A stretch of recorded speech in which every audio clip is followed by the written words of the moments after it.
Episode 2025 final phase dates అనేది release అవ్వడం జరిగింది. ఈ రోజు నుంచి ఫైనల్ ఫేజ్ క్యాండిడేట్ రిజిస్ట్రేషన్ అని స్టార్ట్ అయిపోయింది. ఎవరన్నా ఇంకా చేసుకునే వాళ్ళు ఉంటే చేసుకోండి. అంటే ఎవరెవరు ఈ రిజిస్ట్రేషన్ చేయాలి అంటే ఫస్ట్ ఫేజ్లో మీరు రిజిస్ట్రేషన్ చేసుకుని ఫీజు కట్టిన వాళ్ళు ఉంటారు, వాళ్ళు చేయక్కర్లేదు.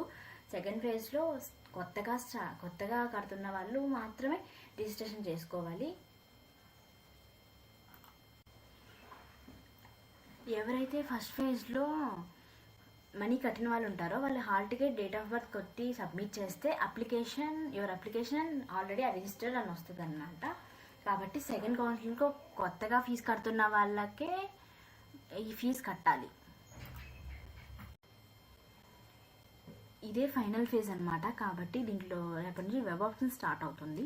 వెబ్ ఆప్షన్స్ పెట్టుకునే వాళ్ళు ఉంటే రేపటి నుంచి స్టార్ట్ చేయొచ్చు. వెబ్ ఆప్షన్స్ ఎలా పెట్టుకుంటారు? ఫస్ట్ ఫేజ్ లాగా టాప్ కాలేజెస్, మీకు నచ్చిన కాలేజెస్ అలా ఏమన్నా చాలా ఆప్షన్స్ పెట్టుకున్నారు మీ ర్యాంక్కి. కాబట్టి ఫైనల్ ఫేజ్ కాబట్టి ఇలా పెట్టుకోకూడదు అనమాట. ఖచ్చితంగా మీకు సెకండ్ ఫేజ్లో మీకు ఏ కాలేజ్లో సీట్ కావాలనుకుంటున్నారో అదే పెట్టండి. వేరే పెడితే అది వస్తే నాకు ఈ కాలేజ్ వద్దు, ఫస్ట్ ఫేజ్లో వచ్చిన కాలేజే కావాలంటే ఇవ్వదు.